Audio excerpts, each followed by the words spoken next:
기록한 대로 내 이웃 사랑하기를 내 몸과 같이 하라 하신 최고한 법을 지키면 잘하는 것이거니와 무릇 사랑을 취하면 죄를 짓는 것이니 율법이 너희를 범죄자로 하지 마냐. 누구든지 온 율법을 지키다가 그 하나에 거치면 모두 범한 자가 되나니 내가 하나 살려지 말라 하셨은즉 내가 비록 가늠하지 아니하여도 살인하며 율법을 범한 자가 되느니라. 너희는 자유의 율법대로 심판받을 자처럼 말도 하고 행하기도 하라. 긍휼 행하지 아니하는 자에게는 긍휼 없는 심판이 있으리라.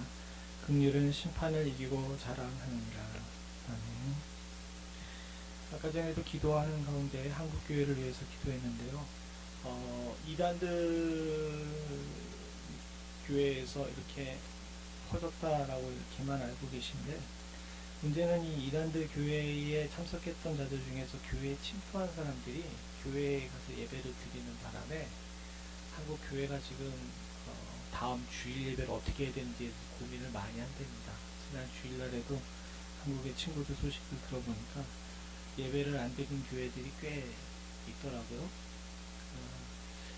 아마 조금 다음 주나 다다음 주나 좀 그럴 것 같습니다. 뉴스에서 보셨겠지만 부산의 한 교회 또 서울에 있는 교회들 몇 교회가 같이 그와 같은 일들을 겪습니다. 이런 때일수록 주 안에서 성도들이 겸손히 무릎 꿇고 하나님의 긍휼을 받아주라는 지혜를 갖게 해달라고 항상 기도해 주시기를 원합니다. 오늘 우리가 읽은 이 말씀 야고보서 2장 8절부터 13절은 두 주 전에 읽었던 1절부터 7절 말씀과 연관되어 있습니다. 사실은 원래 1절부터 13절이 하나로 묶여서 차별하지 말라 이렇게 주제로 잡는 것이 맞습니다. 그런데 제가 굳이 이것을 둘로 나눈 이유는 앞에 나와 있는 1절부터 7절과 8절부터 13절에 나와 있는 차별이 두 개가 좀 다르다는 것을 여러분들이 아시면 좋겠어요. 무슨 얘기냐면 1절부터 7절에 있는 차별은 세상 기준의 차별입니다. 세상 기준이 무엇으로 차별하냐면 돈으로 차별하죠. 그러니까 있는 사람과 없는 사람으로 차별하는 것이 세상의 기준인데, 이 기준을 그저 교회로 그대로 가져 들어와서 교회에서도 있는 사람과 없는 사람 차별하는 것은 하나님의 영광을 가리는 일이다, 하나님의 영광에 도전하는 일이다, 이것을 알려줬다면 8절부터 13절은 교회 외부에서 차별이 아니라 교회 내부에서 차별이에요. 무슨 얘기냐면, 여러분 교회 내부에서 차별은 무엇의 차별이겠습니까? 내가 너보다 예수를 잘 믿어 라는 것이죠. 우리가 종종 이와 같은 일에 좀 실수를 많이 하는데요. 교회 안에서 살다 보게 되면, 교회 안에서 신앙생활 하게 되면, 하다 보게 되면 말씀대로 잘 사시는 분이 있는가 하면 그게 잘 안 되시는 분도 계세요. 그럼 여러분 그렇게 됐을 때 이 말씀대로 잘 사시는 분과 말씀대로 잘 살지 못하시는 분 사이에 우리가 분명히 알아야 될 것은, 성도는 서로를 차별해서는 결코 안 된다는 겁니다. 목회자도 항상 주의해야 되는데, 여러분 말씀을 잘 따르는 성도가 예쁠까요? 아니면 말씀을 잘 안 따르는 성도가 예쁠까요? 당연한 거 아니에요. 그죠? 마음이 이쪽으로 가죠. 그런데 결코 그렇다 하더라도 서로 차별해서는 안 됩니다. 목사나 장로나 집사나 권사나 평신도나 상관없이 우리 모두는 하나님 앞에서 동등한 존재이고, 누가 신앙생활을 더 잘하고 못하고의 차별이 없어야 돼요. 근데 문제는 뭐냐면, 그건 이론적으로 가능한 일인데 실제적으로 보게 되면 교회 안에서 그런 거로 차별을 해요, 안 해요? 제가 몇 주 전부터 느낀 건데 대답을 안 하기로 다들 작정하셨어요. 차별을 하게 됩니다. 야고보가 오늘 이 8절부터 13절에 얘기하는 것의 핵심은 뭐냐면, 이 당시 교회가 세상에 결코 환영을 받는 존재가 아니었습니다. 다 아시는 것처럼 세상에 환영을 받지 못하는 그런 교회였어요. 제가 야고보서를 지금 여러분들과 나누는 이유도 그렇습니다. 이제 세상에 환영받지 못하는 집단이 교회가 되어버렸어요. 그런데 이럴 때 어떻게 해야 되느냐? 더 하나님께 집중하고 더 하나님께 충성해야 되는 그때인데, 이런 교회 가운데 차별이 있어서는 안 된다라는 것이 야고보서 2장의 이야기고, 그 차별의 첫 번째는 아까 전에 말씀드린 것처럼 세상의 본을 따라서 물질의 차별을 하지 않는 것. 두 번째는 안에서, 우리 안에서 누가 더 잘하냐 못하냐로 차별해서는 안 된다는 겁니다. 환영받지 못하는 이때 교회에 무슨 일이 있었냐 하면 교회 안에 유대파 그리스도인과 헬라파 그리스도인들이 있었어요. 이 사람들 사이에 항상 갈등이 있죠. 유대파 그리스도인들은 어렸을 때부터 할례를 받았습니다. 더군다나 어렸을 때부터 말씀에 잘 훈련되어 있었기 때문에 말씀을 지키는 일을 더 수월하게 잘했어요. 근데 반해서 헬라파 그리스도인들은 할례도 받지 못했을 뿐만 아니라 이 말씀의 기초가 잘 없기 때문에 그저 예전에 가지고 있던 생활 습속을 그대로 가지고 있고 조금씩 고쳐가는 과정이다 보니까 이 유대파 그리스도인들로 보기에 헬라파 그리스도인들이 좀 희미하게 신앙생활한다라는 생각을 갖게 되는 겁니다. 그러는 바람에 교회 안에서 물질의 문제가 아닌 신앙생활의 문제로 서로 차별하는 문제가 생기게 된 거예요. 이것에 대해서 오늘 8절부터 13절에 이것도 하지 말라라고 우리들에게 이야기하고 있는 것입니다. 먼저 찬찬히 이 안에 들어가 보죠. 8절부터 9절을 한번 읽어보겠습니다. 같이 봅니다. 시작. 너희가 만일 경에 기록한 대로 내 이웃 사랑하기를 내 몸과 같이 하라 하신 최고한 법을 지키면 잘하는 것이거니와 만일 너희가 외모로 사람을 취하면 죄를 짓는 것이니 율법이 너희를 범죄자로 정하리라. 여기서 최고한 법이라는 단어가 나오는데요. 이것은 노모스 바실리오스라는 단어입니다. 헬라어로 보게 되면 직역을 하게 되면 왕의 법이라는 뜻이에요. 이 왕의 법이라는 용어가 여기에만 나오는데 왜 이 용어를 썼냐면 이 당시 로마 제국이었잖아요. 로마 제국은 법으로 통치하는 나라였습니다. 황제가 통치하긴 하지만 최초의 성문법이 있었던 제국이 로마 제국이죠. 최초의 성문법이 아니라 완성된 성문법이, 최초의 성문법은 바벨로니아 제국이고 로마는 완성된 법 체계를 가지고 있던 그런 나라였습니다. 근데 이 법에도 등급이 있었어요. 그러니까 민회에서 만든 법이 있고 원로원이라는 원로원에서 만든 법이 있었는데 그 중에 최고법은 뭐냐 하면 여기 나와 있는 이 노모스 바실리코스라는 이 법인데 이건 뭐냐 하면 황제가 직접 원로원에 와가지고 황제가 사회를 보고 그 황제가 사회를 보는 가운데 원로원 의원들이 투표한 법을 이 노모스 바실리코스라는 그게 있는데 이것은 뭐냐면 한번 결정되면 바꿀 수가 없는 법이라는 겁니다.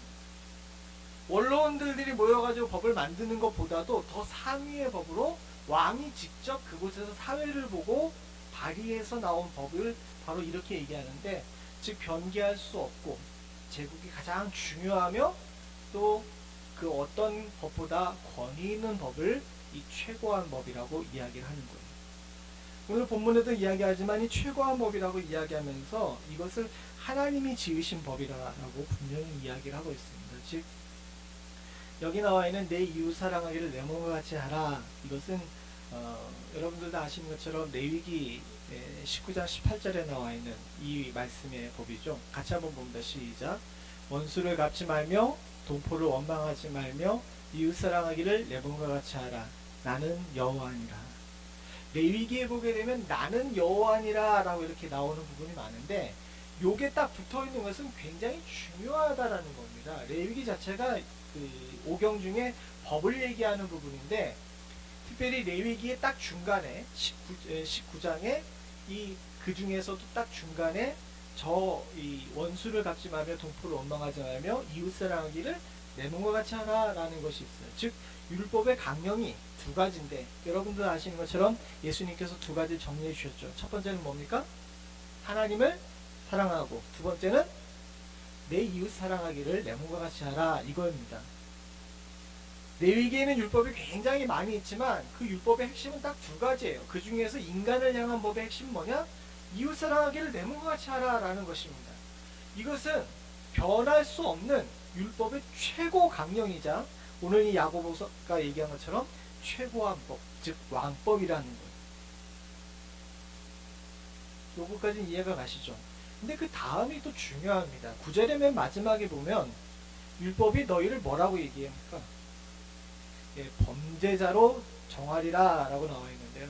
야, 한국어 성경에는 그냥 범죄자로 나와 있는데 헬라어 성경에는, 헬라어를 많이 써서 죄송합니다.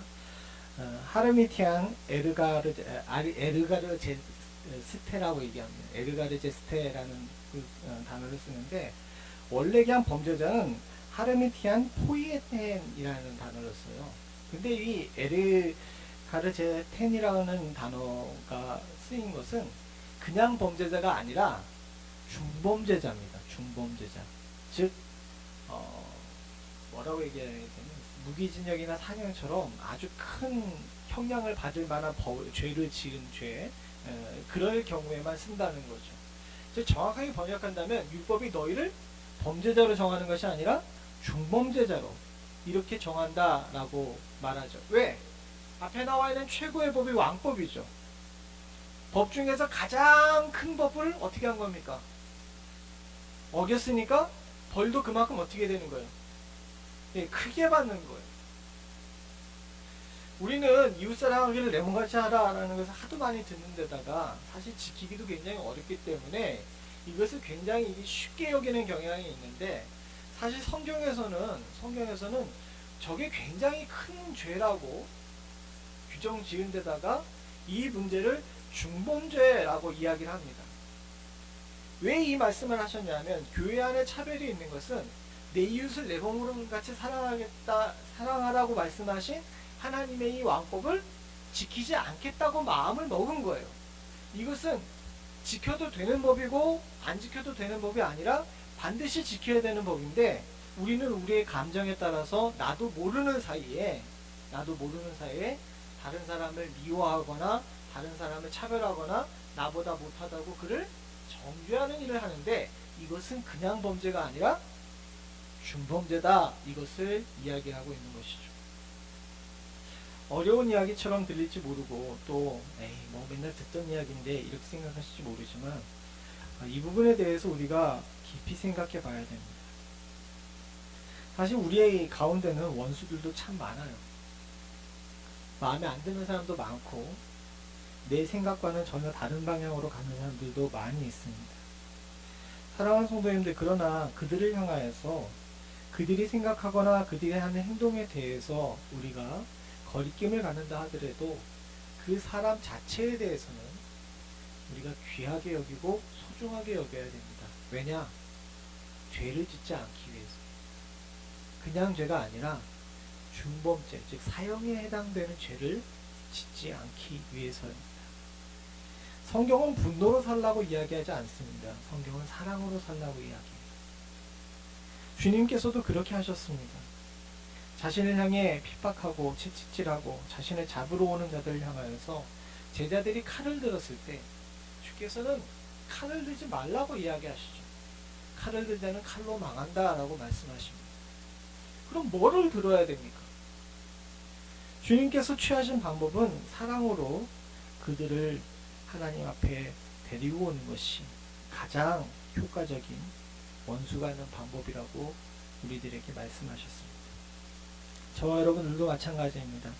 딱 누군가 미워하는 마음이 우리 마음 가운데 싹 생기게 되게 되면, 하나님이 주신 최고의 법을 내가 어겨서는 안 되지.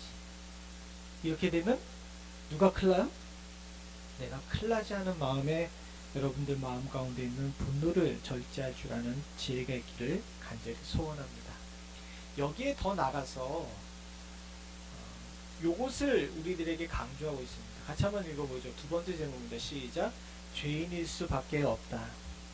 무슨 얘기냐 하면은, 이 다음의 논리로 아까 전에 말씀드린 것처럼 교회 안에서 좀 죄를, 유대인들이 헬라인들을 정죄했잖아요. 근데 헬라인들을 정죄한 이유가 뭡니까? 이 사람들이 과거에 지었던 죄를 어떻게 하는 거예요? 계속 이어가고 있다는 것 때문에 유대인들이 이 사람들을 정죄했습니다. 그런 가운데 야고보가 이 논리로 그들을 설득을 하죠. 표준세 번역인데 우리 성경보다 조금 이해하기가 쉬워서 10절부터 12절은 표준세 번역으로 한번 읽어보겠습니다. 시작. 누구든지 율법 전체를 지킨다가 한 조목이라도 어기면 전체를 어긴 셈이 되기 때문입니다. 간음하지 말라 하신 분이 또 살인하지 말라 하셨습니다. 당신이 비록 간음은 하지 않아도 살인하면 결국 당신은 율법을 어기는 것입니다.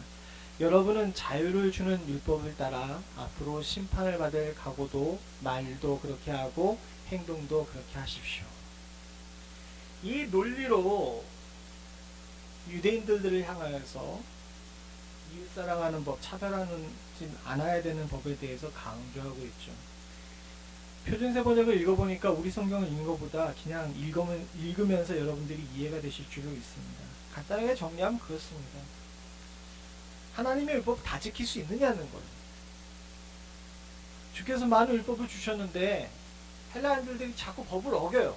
그래요, 맞습니다. 그들 법을 어긴 건 사실인 건 맞아요. 그러면 유대인들은 법을 다 잘 지키고 있느냐는 거예요. 잘 못 지키고 있죠. 누군가는 뭔가 잘못을 하고 있단 말입니다.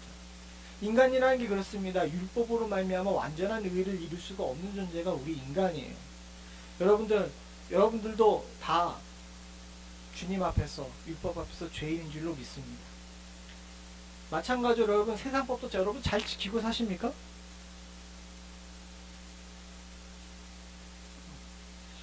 나보고 자꾸 죄인이라 그러는데 난 아니에요 목사님, 세상법 잘 지키고 사는데 나보고 왜 자꾸 죄인이라 그러십니까? 라고 이야기하시는 분들한테 물어보죠. 규정속도 잘 지키시냐고. 우리는 온갖 법의 틈 속에서 살고 있습니다. 미국에서는 하지 말라기보다는 이렇게 하면 안 된다라는 것을 강조하죠. 그만큼 법을 지킬 수 없다는 사실을 전제를 두고 있기 때문에 그렇습니다. 사실 율법이라는 것이 그렇습니다. 사실 사람이 지키기가 너무 어렵습니다. 여긴 간음하지 말라, 살인하지 말라를 예로 들었지만은 유대인들에게 헬라인들이 참 모자라 보일 것은 사실이에요. 그러나 하나님 보시기에는 유대인들도 다 범죄한 자들일 수밖에 없다라는 것입니다. 그래야 율법을 잘 지킬 수 있습니다. 어느 날 예수님 앞에 나와서 예수님, 내가 어떻게 해야 천국에 갈 수 있습니까? 라고 물어봤던 한 청년을 기억하실 겁니다. 그 청년에게 주님께서 율법을 잘 지키라 라고 얘기했더니 그 청년이 뭐라 그럽니까? 나 다 잘 지켰다고. 간혹가다 이런 분들이 나와요. 그러나 사랑하는 성도님들, 우리는 분명히 우리의 의도하지 않은 실수를 해도 죄를 지을 수밖에 없는 죄성을 가진 존재입니다. 우리가 의도하지 않았다 하더라도 우리 모두는 다 실수합니다. 제가 책상 정리하는 것을 그렇게 별로 좋아하지 않습니다. 왜냐하면 좀 어질러져 있어야 설교 준비가 더 잘 돼요. 근데 간혹가다 계절마다 한 번씩 책상을 정리하는 때가 있습니다. 근데 책상을 정리할 때마다 버려야 될 것은 안 버리고 꼭 가지고 있어야 될 것을 버리는 그런 실수를 합니다.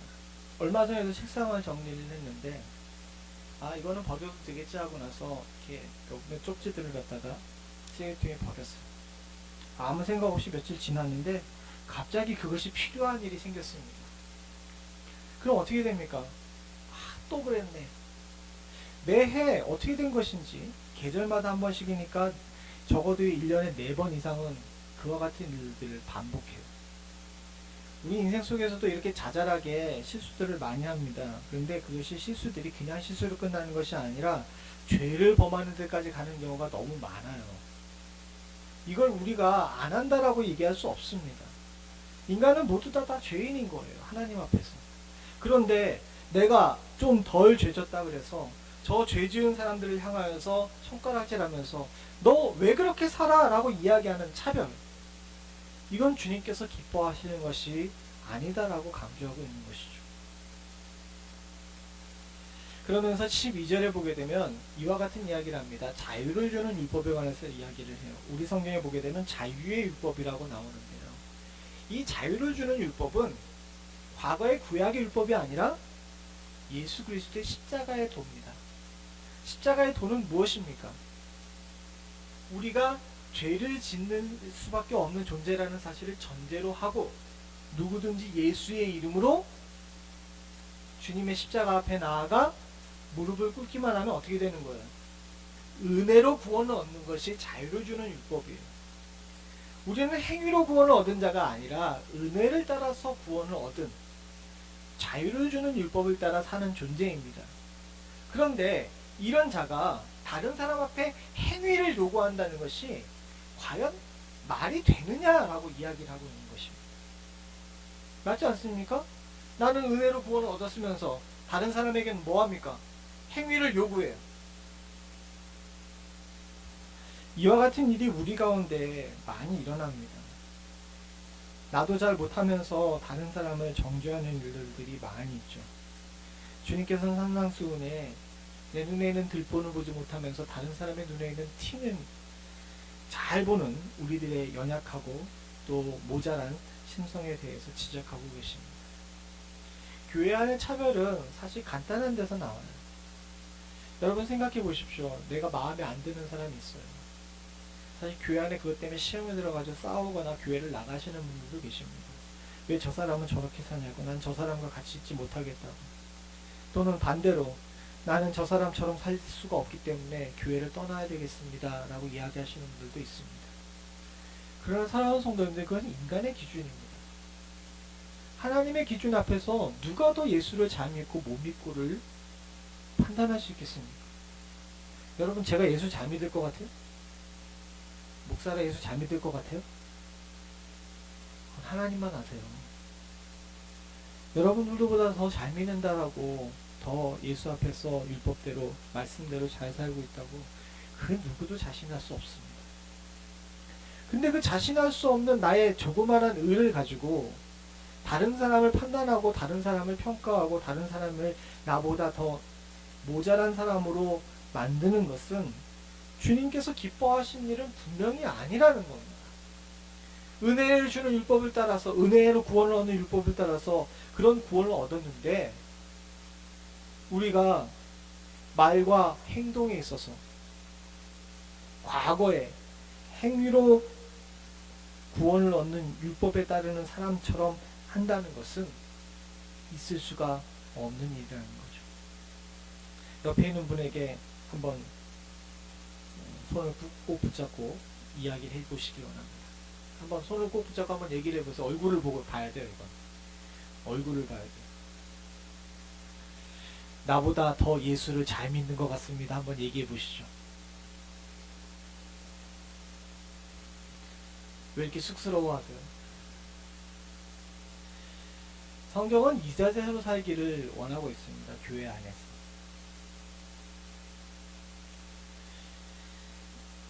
빌립보서 2장 13절에 이런 말씀이 나오죠. 같이 봅니다. 시작. 아무 일에든지 다툼이나 허용으로 하지 말고 오직 겸손한 마음으로 각각 자기보다 남을 낮게 여기고. 사실 야고보에 나오는 이 말씀이긴 하지만은 이 말씀에 우리가 읽은 본문뿐만 아니라 성경의 곳곳에 빌립보서 2장 13절과 같은 말씀들이 계속해서 반복이 돼요.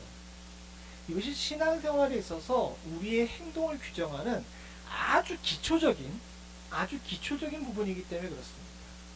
겸손한 마음으로 각각 옆에 있는 사람에게 나보다 훨씬 낫습니다 라고 이야기할 줄 아는 자세가 성도의 기본 자세라는 겁니다. 저와 여러분들은 행위로 구원 얻은 사람들처럼 다른 사람을 정죄한 일에 앞장서지 않기를 원합니다. 여러분들 다 아시죠? 어느 날 예수님 앞에 사람들이 한 여인을 끌고 왔습니다. 그 여인은 뭐한 사람이에요? 가늠한 사람이에요. 다 돌을 들고 대기 중에 있습니다. 선생님이요, 율법을 따르게 되면 이런 여자는 돌로 치라고 되어 있는데 우리가 어떻게 할까요? 행위로 구원을 얻기로 마음먹은 많은 사람들이 돌을 들고 그 앞에 섰을 때 주님께서는 그들에게 이렇게 얘기하시죠. 누구든지 죄 없는 자가 돌로 치. 먼저 돌로 치. 그 자리에선 아무도 돌을 던질 수가 없었습니다. 바로 그 이야기가 오늘 야고보서 2장 10절부터 13절에 12절에 나와 있는 그 말씀입니다. 사랑하는 성도님들, 우리가 우리 말과 행동을 할 때 항상 주의하셔서 주께서 하신 그대로 행동하실 수 있기를 원합니다. 주님께서는 그 여인에게 그렇게 말씀하셨죠. 나도 너를 정죄치 않을 테니 가서 다시는 죄를 짓지 말라. 사랑하는 성도님들, 우리가 그들에게 해줄 수 있는 것은 이것입니다. 가끔 이 동성연애 하는 분들에 관한 문제 때문에 많은 이야기들을 합니다. 동성연애 자체는 죄예요, 아니에요? 죄입니다. 그건 분명히 죄입니다. 그런데 어느 날 과거에 동성연애 했던 사람이 교회에 찾아가서 내가 다시는 동성연애 죄로부터 멀어지겠다라고 얘기하고 교회에 들어오게 되면 여러분 그를 어떻게 대해야 되죠? 어떻게 대해야 됩니까? 여기 갖다 놓은 것도 대답을 안 하네. 이 대답을 안 하기로 작정하셨나? 꺼림직하죠. 저 사람이 언제 또 그걸 할지 모르지. 또 내 자녀들과 내 형제 자매들과 나에게 안 좋은 영향을 끼칠 것 같아가지고 달갑지 않죠.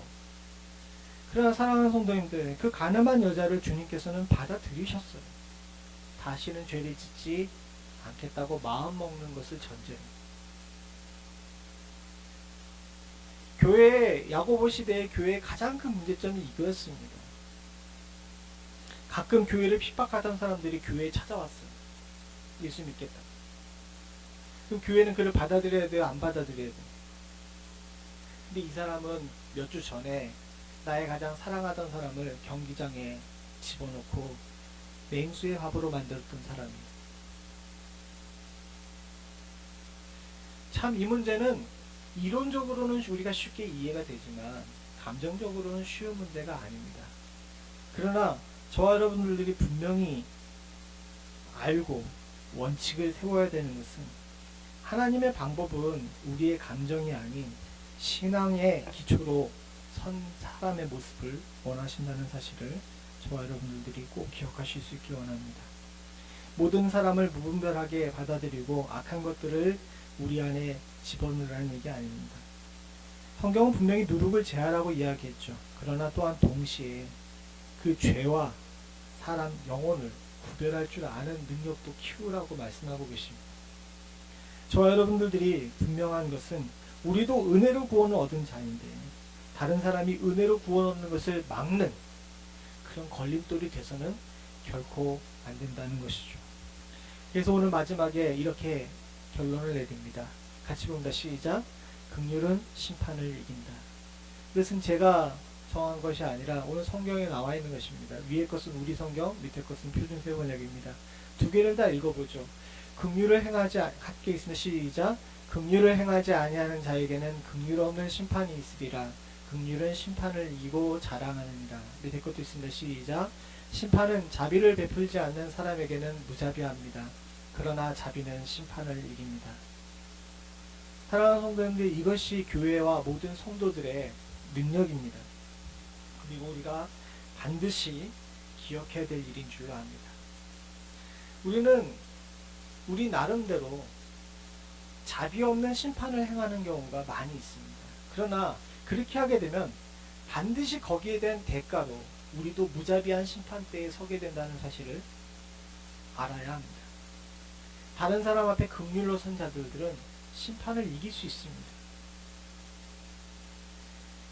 교회의 이 성도들에게 차별을 하지 말라라고 이야기하는 것은 사랑하는 성도님들, 새로 들어온 사람이나 나 외에 다른 사람을 향해 이런 말씀을 주신 것이 아닙니다. 누구를 위해 하신 거예요? 바로 나 자신을 위해서 한 겁니다. 물질로 차별하는 자들을 향하여서 하나님의 영광에 도전하는 것임을 알고 그렇게 하지 말라. 나를 지키라는 얘기죠. 마찬가지로 신앙생활로 다른 사람을 차별하는 자들에게 이와 같이 말씀하시는 것은 심판대 앞에 섰을 때 나의 긍휼이 나의 죄를 덮는 능력이 될 수 있다는 사실을 주께서 말씀하고 계시는 줄로 믿습니다. 오늘 이 말씀 말씀만 읽고 말씀을 맺으려고 합니다. 여러분들 다 아시는 말씀입니다. 마태복음 18장 21절부터 35절입니다. 한 절씩 교독하고 오늘 말씀을 마치죠. 그때 베드로가, 제가 21절 있습니다. 시작. 제가 21절 읽고 여러분들 22절 있습니다. 그때 베드로가 나와 가로되 주여, 형제가 내게 죄를 범하면 몇 번이나 용서하여 주리이까? 7번까지 하오리이까?